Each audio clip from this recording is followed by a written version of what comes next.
And we are live. All right. Here we are at the Healing Mastery Summit with Scott Schmaren. Thank you for joining us, Scott. Thanks for having me. I appreciate being here. Yeah, well, let me get some background to Scott because you've got quite an extensive background, and I'm super excited that you're here because this is directly related to what people who are coming on here to learn about. You have a lot of information to transfer to them. So you're a neuroperformanceologist. Is that something you coined, or is that an actual term? No, it's something I coined. I mean, I've studied all different types of modalities, and it's like, okay, what kind of a moniker do you put on that? So it made sense to me. Yeah, it sounds good. Sounds good to me. So for those listening, if you don't know who he is, this guy has an extensive background. You're internationally known hypnotist, speaker, coach, author. You co-wrote a book with Stepping Stones of Success along with Jack Canfield, Deepak Chopra, and Dennis Waitley, some real heavy hitters in transformation.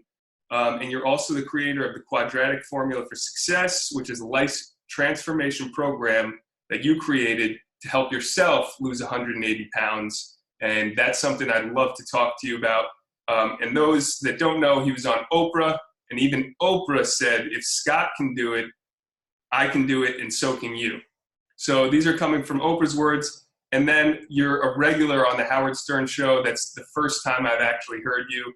And I love all the series that you've been on there. And so you've spoken for many more organizations, and you continue to spread the wealth of knowledge and share this information with the world as you're doing here today. So yeah. Again, thank you for being here, and I don't even know where to start. I guess we're going to start where you were in pain, you were overweight, there was a breaking point, a literal breaking point. You actually sat in a chair, and the chair broke because you were overweight, and this was a point of was this the lowest point in your life, would you say? No, actually it wasn't the lowest point. And I spent a good part of my life in pain. Okay. I'm pretty empathic, and having that ability as a child is painful because you really don't know what you have, and you walk into a room and you're feeling all kinds of icky things from people. Yeah. And that coupled with being very shy and being overweight and being teased and bullied, yeah, life was painful for a long time. There were a lot of lessons in there that I had to learn.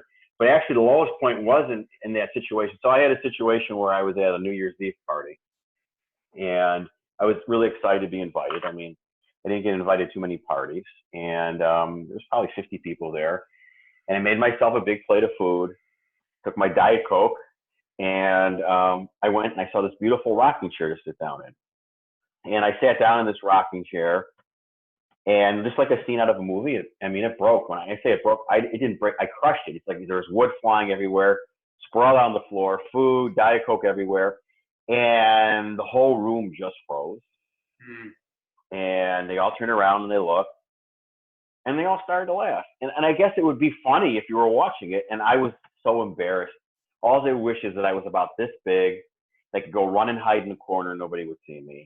And I got out of there as fast as I could. And I remember spending that New Year's Eve alone in my apartment with my two best friends at that time. A large sausage pizza from a place called Nick's. And I ordered from Nick's 5-6 days a week. I had a tab there. So this is in the 1980s. I had a tab there. They didn't take credit cards. They used to write them a check once a week. And a frozen Sara Lee cheesecake. And I ate them all. And I was angry. I hated the world. I hated myself. I blamed everybody else for what was going wrong in my life. And I was bitter, but that wasn't the lowest point in my life. Wow. The lowest point in my life came later on. And it had been, I just failed at another attempt to lose weight. So when I say fail, I would lose 150 pounds and then put it back on. And I remember sitting there. I had just put back on, I think it was 165 pounds. And I go, okay, now what do I do? There's nothing else for me to do. What else do I try? Pick a program. I've been on it. Okay. Yeah. And I felt hopeless. And in that moment, I lost my desire and my will to live. And I remember taking a bottle of sleeping pills and a bottle of painkillers. And I remember putting them in a paper cup and going into my bathroom and putting that cup on the bathroom counter. And I remember looking at myself in the mirror. And when I looked at myself in the mirror, I really didn't see anything. Nothing was looking back at me. And I felt that empty. And I took all the pills. And I took a lot of pills. I probably took enough pills to kill an elephant. Yeah. And, you know, I was at, like, so I'm a giant. I'm 5'6". Okay. Sometimes I tell people I'm 5'7". Yeah. And I weighed 360 pounds. Yeah. I had a 56-inch waist. I was huge. I was round. Yeah. And I remember taking all the pills, and I had this chair I used to sit in, right? I watch TV in that chair. I eat in that chair. It was almost like my security blanket. I felt safe in that chair. And I remember feeling relieved that maybe my pain was going to end, but also terrified. I didn't know what to expect. Yeah. And at some point I passed out. I don't remember when. I never went to a hospital. And the next morning, and I remember it was morning, I opened my eyes still in that chair. And I remember seeing the sun shining down on me from above, coming through my living room window. And I had this very surreal moment. I opened my eyes. It's not even describable in words, but it was so peaceful. I really thought I was dead. And in that moment, I realized that I was alive. And I realized that I must be here for a reason. Mm-hmm. And I got really clear. And I remember just saying, oh my goodness, I'm responsible for what happened. It's not anybody else's fault. It's my responsibility. And then I said, okay, I'm going to get out of this chair and I'm going to figure out why there's two people inside of me. And this is what most people struggle with. Yeah. They have a desire to make a change in their life, and they start moving towards that change. And then as they move towards that change, something inside of them pulls them right back to where they were before. I had like these two people inside of me. So I set out, I wanted to figure out why there were two people inside of me. Yeah. And I started studying and reading books on how your mind worked, and realized that everything had to do with your subconscious mind. And I learned different modalities, from hypnosis to neurolinguistic programming to different types of meditation. Pick something. I've probably studied it, still do. Yeah. And I started to evolve and change. I started to heal the pain that I was feeling from my past. And as I was able to let it go, you know, I would change and people would notice. And as they would notice, I would change more. And then they would start asking me, well, what are you doing? And I started helping other people. And the little voice inside of me said, you know, this is what you should be doing. And at some point I walked away from my real estate career. Here I am. This is what I do. So it's fun. I love what I do. Yeah, it's awesome. And for the people listening, because this is a healing mastery summit, so a lot of people are probably coming on here, and I identify with your story because there's a point where I hit where I didn't want to live anymore either. And so for those that are listening, there is hope and you can heal.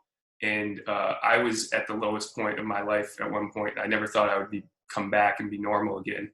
And so we're both testament that it can happen. And yes. So what was the biggest transition? Like, okay, you realized that the subconscious mind was the problem. A lot of people realize that, but still don't transform and they stay stuck. You went from 360, was it, to lost 100? Yeah, I'm way about 171, 175, sometimes a little bit less than that. But yeah, that's pretty much how I've been for the years. Yeah, it's been decades, right? It's probably been 15, 16 years. 16 years, okay. So awesome. So how did you go from that transition? Was it the hypnosis that you started to learn and started to reprogram your own mind? I think that's a great question. I think what's important to realize is to know something doesn't give you the solution. A lot of times we find out things, it takes us years to find out things, and then it becomes an excuse not to do it. It becomes a rationalization. Right. So it's not just enough to know that it's the subconscious mind where change takes place. It's okay, how you access your subconscious mind and what do you do when you get there? And what I found is that really hypnosis is an extremely powerful tool. It allows you to go into the subconscious mind with control. Yeah. Because that's where everything is. The pictures, the habits, the values, the beliefs you have, your creativity, your imagination, all the patterns, good and bad, that you are running inside of your head are coming from that place. Yeah. And if you go in there with control and purpose and direction, you can change those things. So how do you do that? And the modalities that I've learned and combining a lot of them and creating things has allowed me to enter that and do that for myself now and for other people. You know, like I always tell my story when I talk. I don't tell my story to impress people, but I think people see themselves in my story. Yeah. You know, everybody is struggling with something, and they don't know why. And why is maybe not always important, but they're struggling with something. And as they're struggling with it, they're trying to figure out how they can get past it. And what I want people to realize is I'm no different than you or anybody else. Yeah. I don't have any special skills. And if I can do these things, then anybody can do these things. Wow, that's really motivating. So if someone was in this position and let's just say it's weight, right? They have a weight problem. What can they start doing that will flip the switch, let's say, to push back that person that's self-sabotaging, right? Well, Go ahead. I think one of the reasons people self-sabotage their success, I've noticed this with people, especially with struggling with their weight and a lot of other things, is they have this idea in their head they have to be perfect. Right. So like I would go for a long period of time. I'd go on a program for 6 months, 8 months, lose a lot of weight. Perfect. You can't be perfect. You're a human being. So if you set the expectation up of being perfect, at some point you're going to fail. And the moment you step off of that program for one time, which really shouldn't be a big deal, something goes off in the back of my mind saying, see, you can't be perfect. You're not good enough. This is not going to work, blah, blah, blah, blah, blah, blah. And then slowly you start sabotaging your success, and your mind keeps rationalizing why it's okay. You know, you gain a couple of pounds. They go, oh, what's the big deal? You know, you gained a couple of pounds. You've lost 100 pounds. You could lose that in a couple of days. Your mind starts to rationalize. And then one day you wake up and you're heavier than you ever were before. And it's probably true for every other habit. And the moment you take being perfect off the table, like I'm not perfect. I don't have to be perfect. I'm consistent. Yeah. I'm consistent with what I do. So maybe 75 to 80% of the time, I'm really good about how I eat. But if I'm going someplace, I really enjoy eating now. I enjoy having a great meal. Food can be pleasurable. Whoever says it doesn't have to be is just baloney. It can be pleasurable, but I'm not all consumed with it. It doesn't have any power over me. And I know that if I have a meal that's a little bit more decadent than I normally would, it's one meal and it's done. I don't care. So I think that people have a load on their shoulders. We live in a world where everybody wants to be perfect. They want to look perfect. I mean, we have social media and people are doctoring up their photos. They're photoshopping themselves with different filters. Everybody wants to be perfect, and it's an expectation that they can't live up to. And when they can't live up to, what are they doing? They're creating more stress and more anxiety in their life. And then there's just no way they can succeed. They're going to fail. Yeah. In their minds, they're failing. And that just makes it worse. And people become hopeless. I mean, listen, we're living in a world now where people are taking more antidepressant drugs. Compulsive habits, bad habits from alcohol, drugs, food, shopping, whatever it is, are all getting worse because they're ways of people, not constructively, but they're dealing with their pain that way. Yeah. So what you're saying, I think is, and I've seen this myself in dealing with the weight loss industry, is that people compare themselves to their ideal scenario rather than comparing themselves where they came from. Like they're projecting out, like they want this ideal that's unobtainable. And so when they don't hit it, they feel bad about themselves, kind of thing. Yes, or they have an ideal and they have an idea how they're going to get there. Okay, so let me give you an example. I had a lady I worked with once. Yeah. And I live in Chicago, and we have this, I would say, a better quality fast food place, and they have this amazing chocolate cake. And she's telling me in our phone calls, I love their chocolate cake. I love it. I'm never having it again. I go, that's a really dumb proposition, because what's going to happen is you're going to diligently follow a program like that 6 months, 12, whatever it is. At some point, you're going to break down and have the cake. And now all the work you've done in your mind is going to say, I failed. So I said, why don't you just do the opposite? We're going to put the cake into your eating program. You not only should you have it, you are going to have it twice a month. Right. Twice a month, you are required to have it. It's part of your program. So now what happens? There's no guilt. She's required to have it. I mean, to have the piece of cake once in a while, what's the big deal? It's not going to hurt you. And if it gives you some pleasure and it satisfies that need, who cares? So now there's no pressure to not have it. She's required to. There's more pressure to have it than not to have it. So she has it a couple times a month.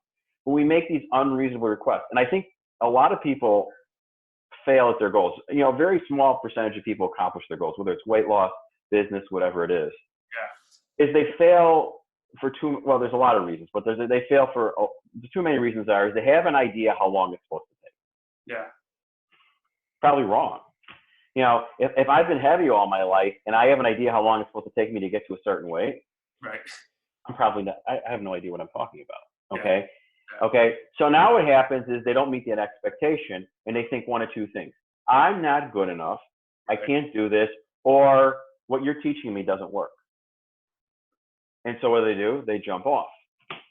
Or they start to make progress in a direction.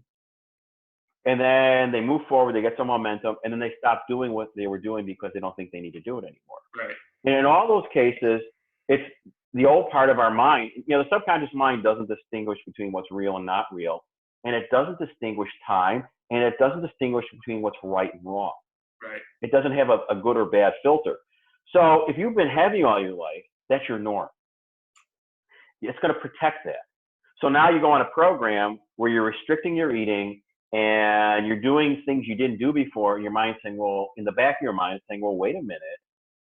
This is a bad thing because being heavy is a really good thing. It keeps you safe. It keeps you loved, whatever BS excuse it's giving you. So it starts to say things like, oh, come on, you've been so good for a while. Why don't you do this? It starts to rationalize why you should step off. Right. And so until you change that, you're always going to go back to where you were before. We see it in a lot of instances in business too. People have, you know, I work with salespeople, and a lot of them have issues with money. And when we trace it back, a lot of it goes back to when they were kids because of some of the religious beliefs they heard, like, well, money's the root of all evil. Right. Only dishonest people make a good living. So what happens? They start to make, in their mind, with a lot of money, and all of a sudden a little voice in the back of their head says, whoa, whoa, whoa, whoa, wait a minute. Yeah. You're a good person, and a good person doesn't make money like this, so you better stop it. So it starts to convince you you're working too hard, or maybe you should buy something you can't afford, and it begins to sabotage, and they run the cycle up, down, and really was, I don't know how many times in my life I lost 50, 60, 70, 80, 100 pounds, and then a year later I'd be heavier than I ever was before. So. Oh, okay. So one of the topics I wanted to speak to you about is hypnosis. It's a topic I love to speak about, and just neurology in general.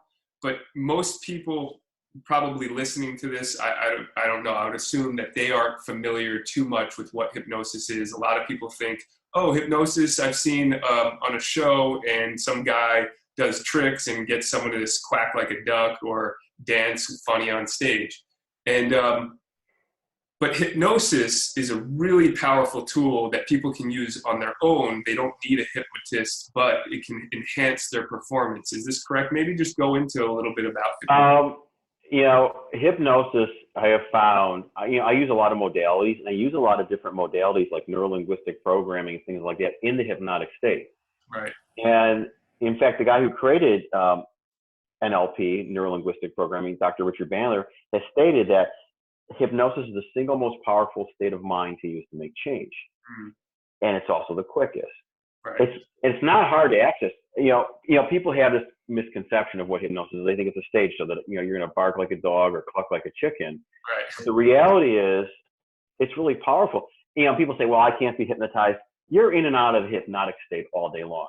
Like, how many people drive to work every day? They have no recollection of them ever getting to their office or home because they do it every day, but yet they didn't run a traffic light, they didn't kill anybody, they didn't destroy their car. They're on autopilot. And what we have to understand is maybe 10 to 15% of what you do on a daily basis, you're doing consciously. Mm-hmm. Almost everything you're doing, you're running a pattern from your subconscious mind. Right. It's the things you do habitually, from brushing your teeth to tying your shoes on, which leg you put in your pants first. It's all on autopilot. You're doing it. You don't have any thought process in it. And accessing it is not difficult. Like, I'm going to speak at a hypnosis conference here in a couple of weeks, and I'm doing a 4-hour presentation there, and one of the things to talk about, it's not accessing it that's difficult. It's what you do with it when you get there, and are you using it effectively and productively to make permanent and lasting change? And that's what the question is. Because the reality is, if diet and exercise were the keys to losing weight, everybody would be thin. Right. There are certainly important tools, but the key is the picture you have of yourself. Like, right. Okay, so when I started this process, I created this image of myself in my head. And it started out with a statement that I had a strong, healthy, lean, attractive, youthful body weighing 175 pounds or less that I maintained easily for the rest of my life. Right. And then I expanded that out. What would I look like? How would I dress? How would I carry myself? What would my emotions be like? How would I be connected to the universe spiritually? What would I be like emotionally? What would my relationships be like? How would they be different? So I created this whole image, this whole vision of what I want to be like. And again, if we know the subconscious mind doesn't distinguish time and what's real and not real, now I burn that into my subconscious mind as if it's happening now. Mm-hmm. And now your subconscious mind starts to drive towards that. So old things fall away. Sometimes they're subtle, you don't even notice them. And slowly but surely, like people think I went from point A to point B and it was a straight shot. And I go, no, it doesn't work that way. Right. It's a slow healing evolution. Yeah. Like one of the examples I use is I have a client I work with who was a comedian, and he had a weight issue. And one of his issues was he drank a ton of Pepsi. And, I always start out my calls with my clients is, what's going on this week? What happened this week? And that gives me an assessment. I can listen. I don't listen to their words always because I can hear better what their emotions are, because the words and the emotions don't always match. Right. And he starts laughing on the telephone. I go, what's so funny? He goes, it's the damnedest thing. He goes, I went to the grocery store, I bought a case of Pepsi. I brought it home and I never drank it. He goes, I wasn't trying not to drink it. I just kind of forgot about it. And what happened is as the image of himself changed, your subconscious mind is a goal-achieving mechanism. So what it's going to do is if that picture becomes strong enough, it says, you want this, we are this, but then you can't do that. Yeah. And then those things start to fall away. Like I remember being really heavy and maybe just starting getting off the couch and moving my body a little bit more. I work out hard 6-7 days a week now. Well, I didn't start that way. If I would have tried to do that when I weighed 360, I'd be dead right now from a heart attack. I mean, I got on a treadmill. I remember the first time I walked a very slow mile and thought I was going to die. Yeah. Okay. So it's an evolutionary. I've been the same weight now for a very long time. However, my body composition, my mindset, how I think, and what I do are not the same today as they were a year ago, 5 years ago, or 10 years ago. Yeah. You keep evolving and changing. And we got to get past this misconception that once I get there, I'm all done. Right. It doesn't work that way. It's about consistency. I've been doing my routine now for a long time. Yeah. When I say my routine, I do my gratitude. I do my meditation, which is my hypnotic state every day. I go to the gym. I have a routine every morning. And I would say I do it consistently. Like if I'm at home and I'm not out of town, it's every day. Yeah. When I'm out of town, I adapt that routine. And we have to learn to be flexible. So you have to learn to be diligent in the things we do, flexible in how we do them. Like I work out in the gym here. I work out really hard. If I'm going on the road someplace, I have the expectation of working out the same way in a hotel gym, which is usually a broken universal machine, some dumbbells, a treadmill, an elliptical trainer. Right. I can't do it that way. So what happens, I set myself up to fail. But if I plan ahead of time and I have a different routine that I can do with no equipment, then I can satisfy that need and I don't think about failing. So it's all about preparation. If you're a general and you're preparing for battle, if you prepare for every possible scenario you can think of, your chances of winning that battle are great. Mm. If you go into that battle shooting from the hip saying, oh, I can handle it, no problem, you're going to get slaughtered. Yeah. So in terms of neurology, you're essentially accessing the prefrontal cortex, right? So that's what it allows us to kind of visualize out into the future, and you're creating these synapses so that, so essentially, and I think this is proven in research, that you actually start, when you start visualizing through like a hypnotic state, you start preparing, or you can't even tell the difference between reality and what you're putting in your mind. And then the reality starts to come true because you create synapses. Is that correct? Mm-hmm. Yes. Okay. Yes. I mean, here's a simple way to look at it. Okay. All right. Your mind takes in millions and millions and millions of bits of information every second of every day, mostly through your eyes, sense of smell, taste, hearing, feeling. Okay. Most of it is visual. However, your conscious mind can only process. So you're taking in millions of bits of information a second. Your conscious mind processes somewhere between 700 and 1,000 would be generous, a minute. So millions a second, 1,000 a minute. What do you do with all that information? If it registered in your conscious mind, you'd go out of your head. Right. So what happens is you delete almost all of it. Yeah. and you keep it based on what's relevant to the current situation and what your value belief system is. Okay. Yeah. So if you change the picture in your head, you begin to notice things that can help you accomplish that. Your mind, it begins to focus on those things. Does that make sense? Yes. So you ever notice, like, you're thinking about something, all of a sudden you start to notice things that are relevant to the thing you're thinking about. Right. So if to change the picture in my mind of how I see the world and how I see myself and how I look and feel and experience life, I begin to notice things. And your subconscious mind says, oh, that could be interesting. It might be able to help you. So it becomes almost like you feel like you're attracting things. You're noticing more. You're noticing things that before would become irrelevant. So the example of that would be, you buy a brand new car. You drive it off the dealer's lot, and you're driving home, and you notice all these other brilliant people like you that bought the same car you bought. Maybe it's a different color, but you're noticing your car everywhere. Now, the reality is those cars were there yesterday. Right. The difference is now it's part of your consciousness, both subconscious and your conscious mind. And so we activate those things. I mean, neuroscientists have shown that we do that. What we are focused on in our subconscious mind, we become aware of and in tune with in our conscious mind. That's awesome. That totally makes sense. And you spoke about your morning routine, which I share some of those. I think gratitude is one of the biggest things, but hypnosis and meditation, they're in the same state, right? They're in the same kind of brainwave. Right. So would you call yourself like what you're doing, hypnosis, meditation, or is it interchangeable in terms of the words? Well, I'm sure everybody wouldn't say they're interchangeable. I would. Okay. There's different types of meditation.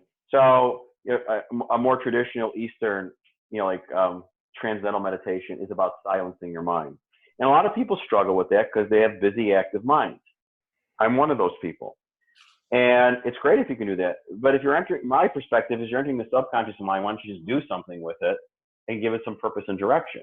Right. But, you got that doorway open, and silence is a beautiful thing. And sometimes silence is the perfect thing.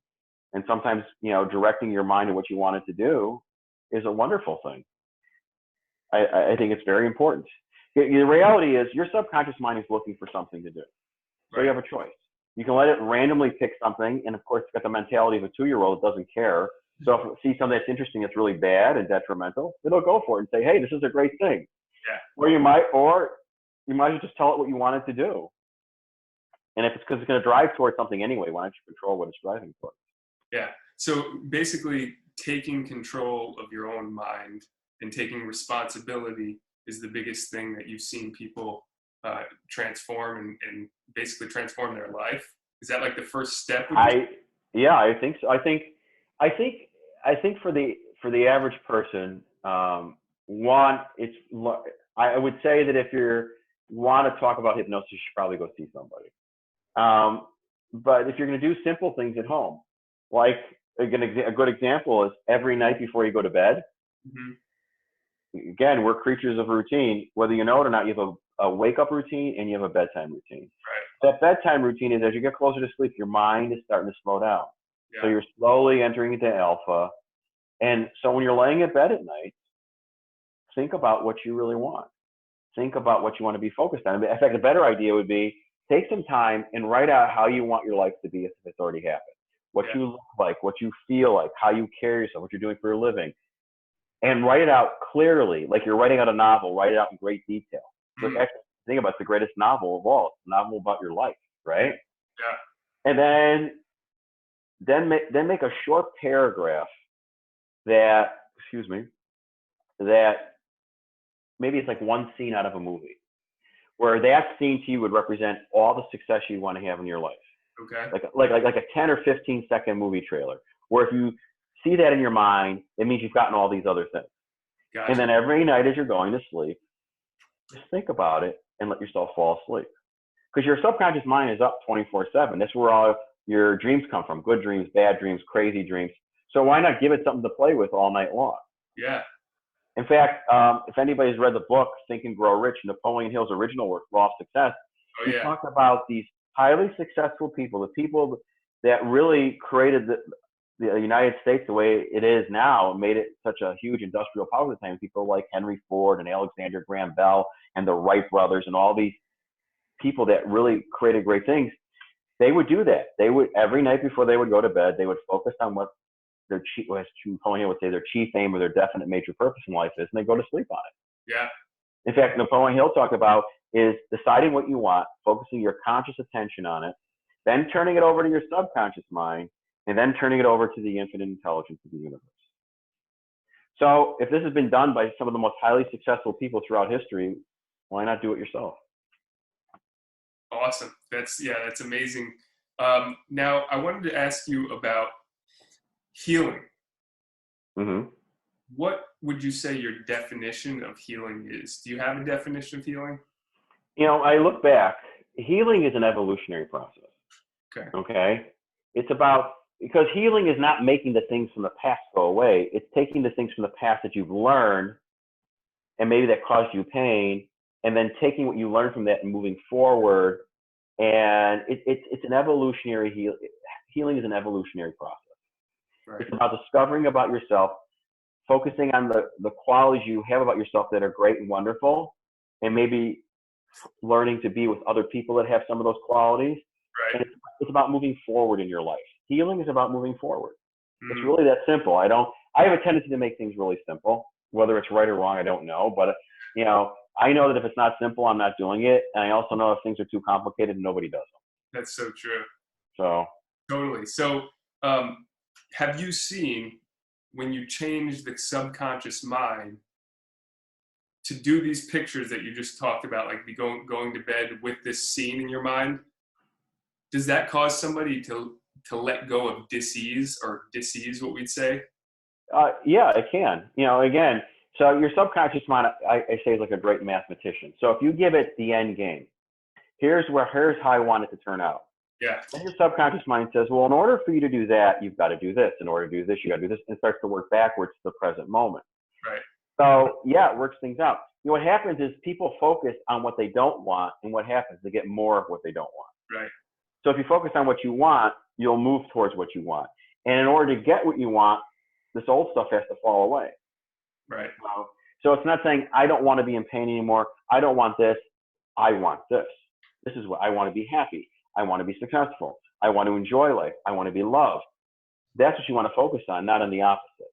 Because you start saying, well, I don't want this and I don't want that. And all your subconscious mind's hearing is, this is what you're going to get. This is what you're going to get because this is what you're talking about all the time. You know, we've spent too much time on the problem, not enough time on what we want. It's a very simplistic thing. Yeah, I love that you break it down to simplicity, because that's what I found over time. It's like, if it's not simple, no one's going to do it. Now, in terms of, so you've done it for yourself. You've transformed your life. Can you give some examples of people that you have helped that have done the same thing just by using some meditation, hypnosis? Sure. You've worked with people for you've worked with high-level people for a long time, right? So this is one of my favorite stories, and she's one of my favorite people. So I had this lady come to me who was a bodybuilder, and I love her. And I'm 5'6", she's short. I mean, she comes up to here on me, so I feel tall when I'm with her. So she comes to me. She's an amateur bodybuilder, and her whole desire in her life is she wanted to win a pro bodybuilding championship, and then use that as a catalyst to create her own gym for fitness and health competitors. Okay. So I worked with her in a training cycle. Her training didn't change. What I noticed, she didn't have a real clear picture of what that would look like in her mind. So we created that picture, what it will be like on stage, and she can feel the heat of the lights, and she can hear the crowd cheering, a lot of detail, okay? And then fast forward the picture, and she has this gym opening, and she's become a world-renowned coach for competitors. So actually, it's actually 6 years ago in the last couple of days. It will be last weekend. Oh wow! It was she entered an IFBB Pro Bodybuilding Championship in Pittsburgh. She enters in 3 divisions. She wins all 3 divisions. Now here's what's interesting about that. She was 56 years old. So she won her age division. She won the age division under her, and she won the age division under that one. In fact, in the third one, the woman she beat was not much older than her daughter. Wow. It's something that had never been done. And it was really exciting. And then fast forward, within a year, her gym opened up. Her gym is still open. It's doubled in size. It's highly successful. And everything's exactly the way she pictured it in her mind. Wow. And that's the only thing she changed. You know, think of creating this vision in your mind as you're going on a great vacation. If you don't pick a destination to where you're going to go, how are you going to get there? Yeah. It's hard to plan out how to get to a destination if you don't have the destination in mind. Yeah. And creating a vision for that. I mean, you know, I had, and sometimes things happen that are unexpected. Just to give you an idea of the power of the subconscious mind, I had a gentleman that came to me. I had worked with him before for his golf game. So he calls me up and says, you know, Scott, I need to see you. I go, what's going on? He goes, I'll tell you when I get there. So he comes to see me, and he tells me he has prostate cancer. And I've worked with men with prostate cancer. They usually are focused on two things. They want to be cancer-free, but they also want to be able to function sexually as a male. Right. Because that's their biggest fear.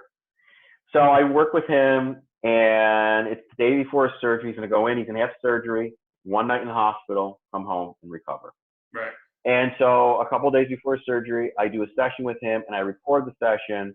And it's about healing his body and taking control of the functions of his body to induce more healing, speed up healing, but also to reduce pain. Okay? Yeah. So he listens to the recording right before he goes into surgery as planned, has the surgery on a late Friday afternoon. Everything goes great.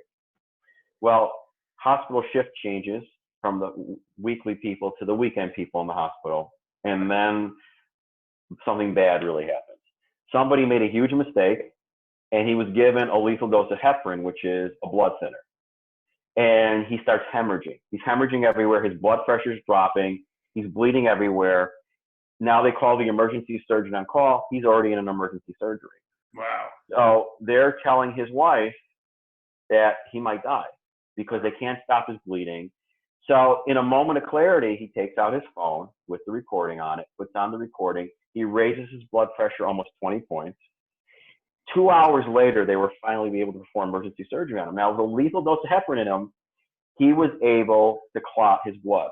Everywhere he was hemorrhaging had already clotted, even with a lethal dose of a blood thinner.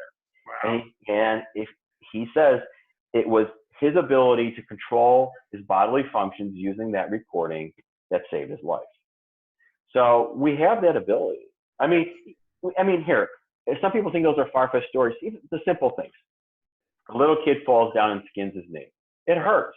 Yeah. He goes to his mother kisses his knee and instantly feels better. Yeah. That's a hypnotic suggestion. Yeah. Right?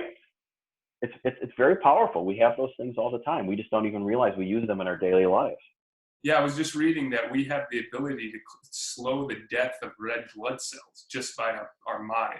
So all we have to do is just use our mind, and that's the power. And that's the reason for this actual summit, is to help people like you who went from where you were and let them know that it's possible that your mind can actually control a lot more, and we're not victims to like the medical, like, you know, medicine is necessary in a lot of situations, but a lot of times we have the ability to use the tools like you teach to get people or get somebody out of the situation.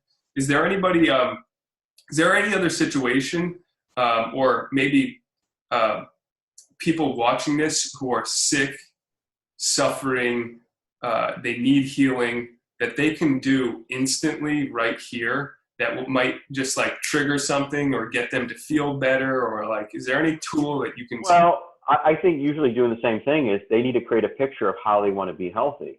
I mean, if you go back, you know, to the times, you know, of a French doctor, Emile Coué, and he talked about every day and every way I'm getting better and better. He would have these patients he couldn't treat, and all he'd have them do is a zillion times a day just walk around saying every day and every way I'm getting better and better and better.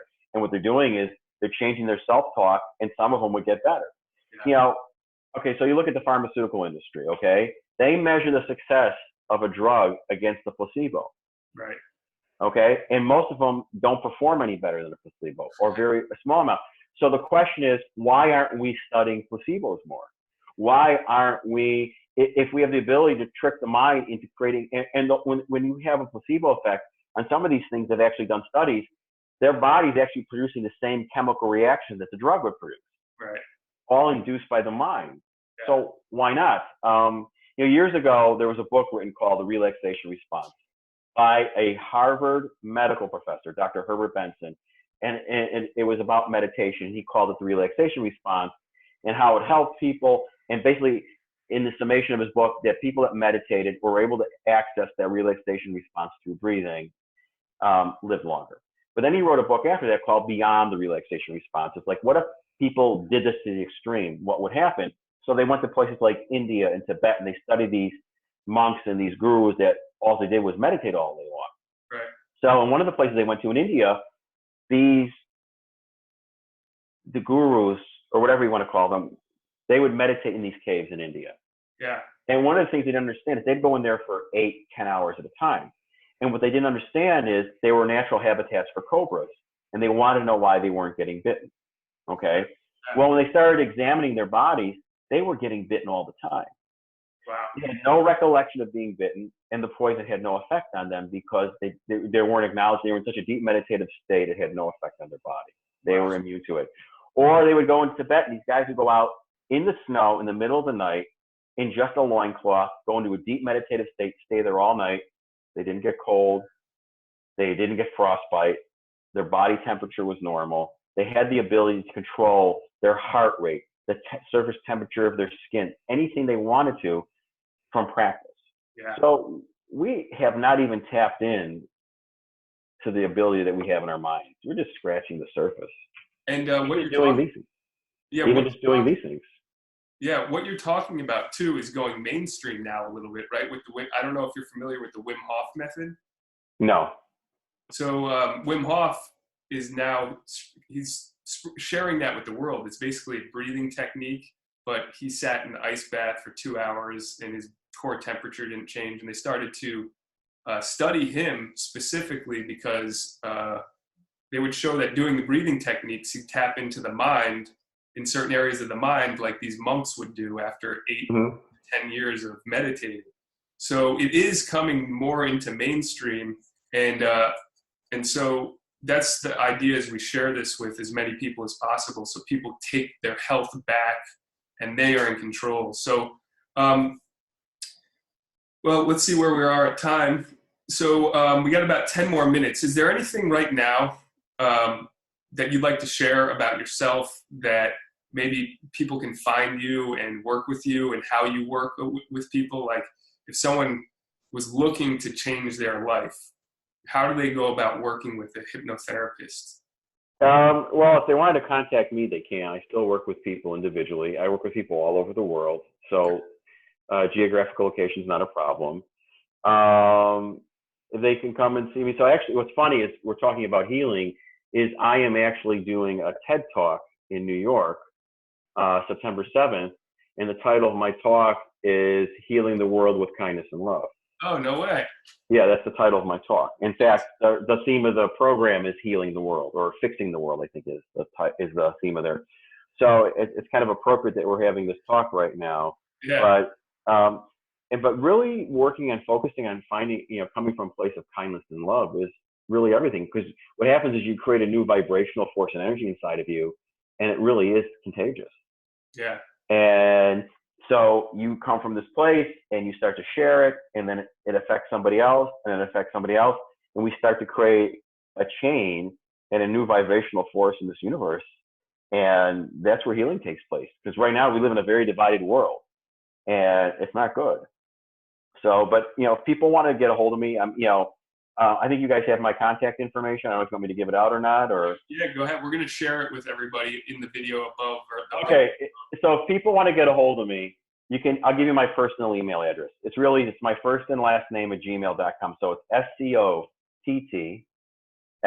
SCOTTSCHM like Mary, AREN like Nancy at gmail.com.